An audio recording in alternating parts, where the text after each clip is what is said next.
आप सब बहुत बार सुन चुके होंगे। ऐसे वक्त में सबसे महत्वपूर्ण है इस तरह के कार्यक्रमों में आने का मकसद कि हम बार बार अपने विचारधारा, अपने एजेंडे और अपनी लड़ाई को याद करते हैं, एक दूसरे से हिम्मत लेते हैं और हिम्मत देते हैं। इसलिए कई बार दोहराते हैं हम अपनी मांग को, अपनी बात को, अपनी विचारधारा। धार्मिक किताबों में लिखा जाता है कि धर्म की किताबों को जितनी बार पढ़ेंगे कष्ट दूर होगा, लेकिन हमारी विचारधारा कहती है कि अपनी विचारधारा की बातों को जितनी बार दोहराएंगे उतनी बार कष्ट दूर होने की गुंजाइश ज्यादा पैदा होगी। ऐसी उम्मीद के साथ आज हम जिस दौर में यहाँ पर खड़े हैं, ये एक तरफ सुकून भरा भी है और दूसरे तरफ मुश्किल भरा भी। सुकून इस बात का है कि जब इस मुल्क में इस बात का इम्तिहान होना था कि कुछ दिन पहले जमहूरियत में लोग वोट देकर के तय करना था कि कौन देश में हुक्मरान बनेगा और वो इस देश को इस मुल्क के आईन से चलाएगा या उसे बदल देगा। इस तरह के जन आंदोलनों का, सामाजिक संगठनों का और ऐसी तमाम बैठकों का ये प्रतिफल है कि संविधान को बदलने की बात करने वाले कमजोर इतना हुए हैं कि अब उन्हें भी सहारे की जरूरत पड़ी है। अब संविधान बदलने की बात करने के पहले संविधान पर माथा झुकाकर तब शपथ लेने हैं। ये इस तरह के कार्यक्रमों की ही और इस तरह की वैचारिक गोष्ठियों की ही मैं उपलब्धि मानता हूं।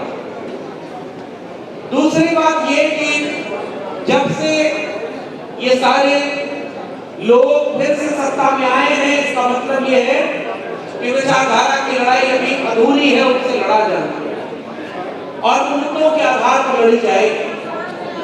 और ऐसे मुद्दे जिसमें हम बार बार ये कह चुके हैं कि हम 85% हैं, हम 90% हैं, लेकिन वो कहां है ये बात अभी तय नहीं हो पाई।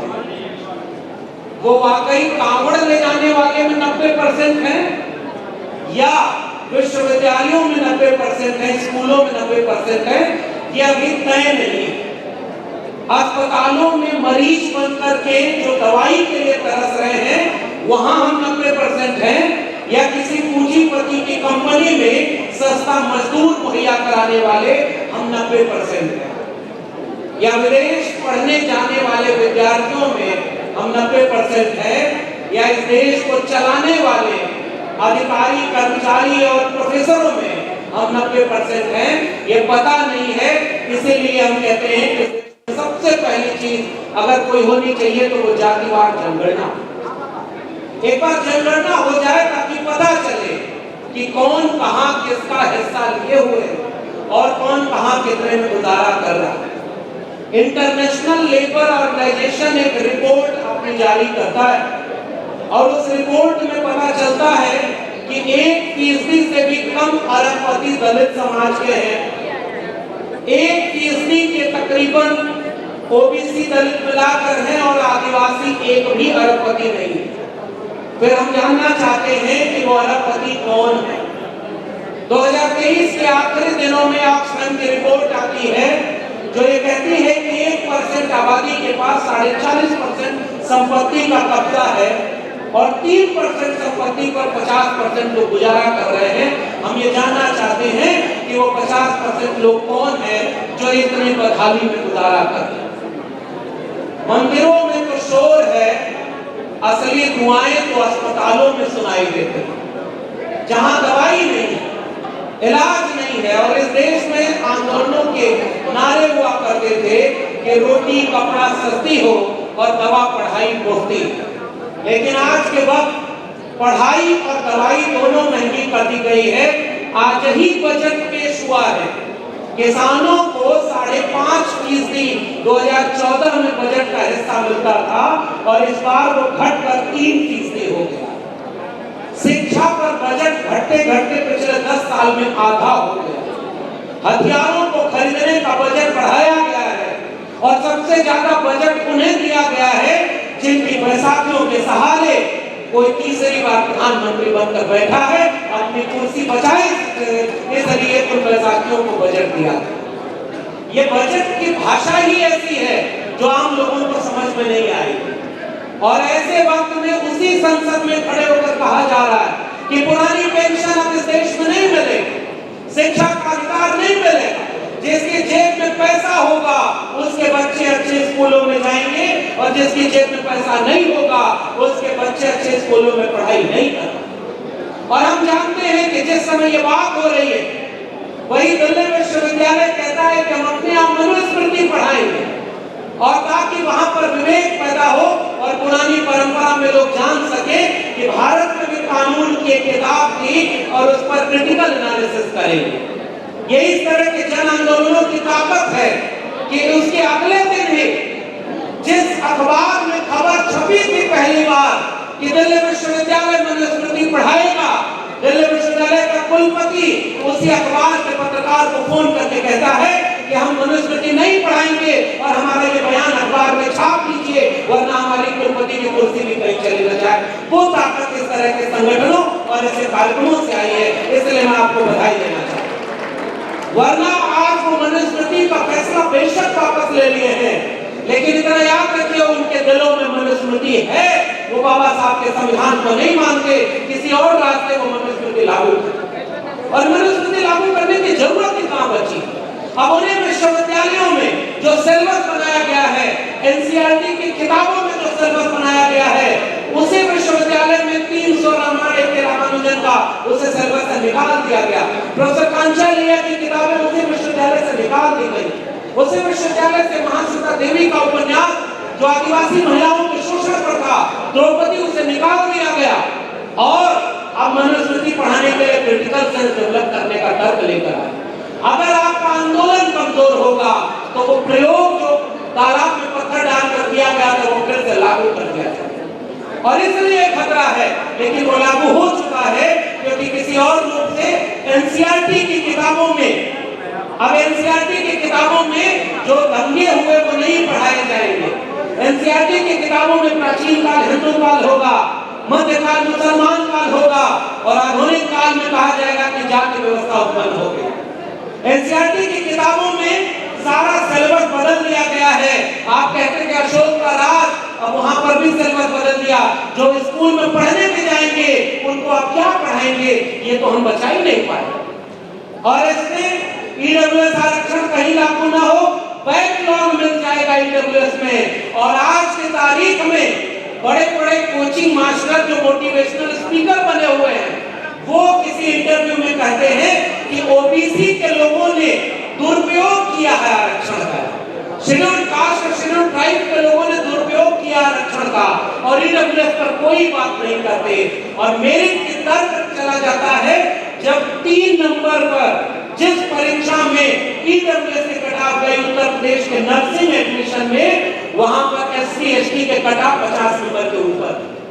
जो कल तक मेरिट की बात करते थे उनका ईडब्ल्यूएस की कटाव सबसे नीचे आ गई, लेकिन उनके लोग सत्ता में हैं, इसलिए जिन वैकेंसीज में ओबीसी को 27% के बजाय 60% आरक्षण मिल रहा है, वहां ईडब्ल्यूएस को 10% के बजाय 20-25% आरक्षण मिला, क्योंकि वो सत्ता में बैठे। और अब उन लोगों ने आरएसएस के लोगों को प्रोफेसर बनाया, कुलपति बनाया, प्रिंसिपल बनाया, अधिकारी बनाया और अब एक फरमान जारी कर दिया है कि अगर आप आरएसएस के हैं तो किसी भी कार्यक्रम में जा सकते हैं, अब आपकी नौकरी नहीं छीनी जाएगी। पता लगाना कि बहुजन महानायकों की बात लिखने पर इस देश में कितने लोगों की नौकरी छीन ली गई है। अब ये देश ऐसे बढ़ता जा रहा है। आरएसएस के लोगों को पहले देश के हर संस्थान में भर दिया गया और अब उनकी रोक हटा दी गई कि आरएसएस के लोग कहीं भी जा करके अपने विचारधारा का प्रचार कर सके। इसलिए अब इस देश में सीधी लड़ाई है। मुसलमानों को टारगेट करने के लिए नेम प्लेट लगाया जाएगा। तो मैं तो कई बार ये सोचता हूँ, आम बेचने का ठेला लगाने वाला अगर नेम प्लेट में लिखा होगा कि यह अभिषेक की दुकान है, तो वो आम कैसे बताएगा कि बाग अकरम की थी जिससे वो आम तोड़ करके अभिषेक बेचा। ये आम के पास तो मुंह नहीं है कि वो बताएगा कि किसके हाथ से दूध चल करके उस चाय की दुकान तक पहुंचा है। ये तो फर्क जो आर्टिकल 1956 में छुआछूत निरोधक अधिनियम बनाया गया, अब तो फिर से ये छुआछूत लागू करने की बात करते हैं। इसलिए क्योंकि वो मुसलमानों के खिलाफ सामने देखते हैं, वो इस देश के दलितों और पिछड़ों के खिलाफ हैं। इस बात को हमें कहना होगा और हम मुसलमानों के खिलाफ जो कार्रवाई होगी उसमें भी खड़े होंगे और ये बताएंगे कि किसी दुकान पर किसी धोबी पासी की, किसी निशात मल्लाह की, किसी कुर्मी कोयली अहीर की अगर जाति लिखी होगी तो बताओ उनकी सूचना भंग होगी कि नहीं होगी। इसलिए ये अपने मन में मनुस्मृति लागू किए हुए हैं, बाकी जगहों पर भी उसी को आरोपित कर कुर्सी बचाने के लिए। इसलिए मैं आपसे गुजारिश करना चाहता हूं कि अगर इस देश में आज की तारीख में सबसे पहले कोई जन आंदोलन की मांग करनी चाहिए तो वो कास्ट सेंसस होना चाहिए, जातिवार जनगणना होनी चाहिए और जातिवार जनगणना ही देश को बचाएगी और जातिवार जनगणना से ही सबको सबके हिस्से का हक मिलेगा। और ये हकमारी जब तक हम नहीं बचा पाएंगे तब तक इस देश का कुछ नहीं हो सकता। और मैं आखिर में एक छोटी सी कविता पढ़ना चाहता हूँ और इसी में पैगाम हमारा है कि हम क्यों बार-बार इस तरह के कार्यक्रमों में आते हैं। हमने कलम किताब हाथ में ली तो हम यहाँ तक पहुँच सके। ये अलग बात है कि हम आरएसएस के कैडर नहीं थे तो नौकरी से निकाल दिया, मगर उनको लगा था कि नौकरी से निकाल देंगे तो डर के चुप हो जाएगा।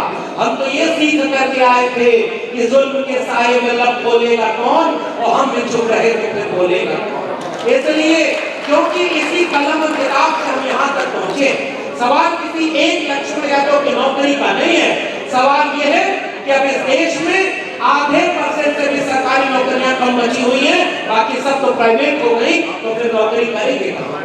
इसलिए मैं आपसे जाते आते गुजारिश करना चाहता हूँ कि बहुत सारे लोग बांटने के लिए तैयार हैं, हम मिल करके एकजुट होकर के बहुजन समाज के लोग एकजुट होकर के संविधान को बचाने के लिए न्यूनतम सहमति पर, अधिकतम सहमति पर नहीं, वरना हम लोग तो तराजू लेकर तौलते हैं कि कौन शुद्ध अम्बेडकरवादी, कौन शुद्ध सामाजिक न्याय की बात करने वाला। न्यूनतम सहमति पर अधिकतम एका बनाइए, वरना लड़ने के बहाने हमारे बीच 1000 मिलेंगे, जोड़ने के बहाने अगर एक मिल जाए तो उसी के बहाने जुड़ जाए और जिम्मेदारी हमारे ऊपर सबसे ज्यादा है। मैं एक आखिर में शेर करके इसी के साथ अपना पैगाम आप तक पहुंचाना चाहता हूं कि यार मकतल से बहरहाल गुजरना होगा, यार मकतल से बहरहाल गुजरना होगा, बच गए हम तो किसी और को मरना होगा, बच गए हम तो किसी और को मरना होगा। टाल देने से कोई मसला हल नहीं होता, एक न एक दिन कोई फैसला लेना होगा। अगली नस्लों को बर्बादी से बचाने की खातिर जो भी करना है इसी नस्ल को करना होगा। बहुत बहुत धन्यवाद।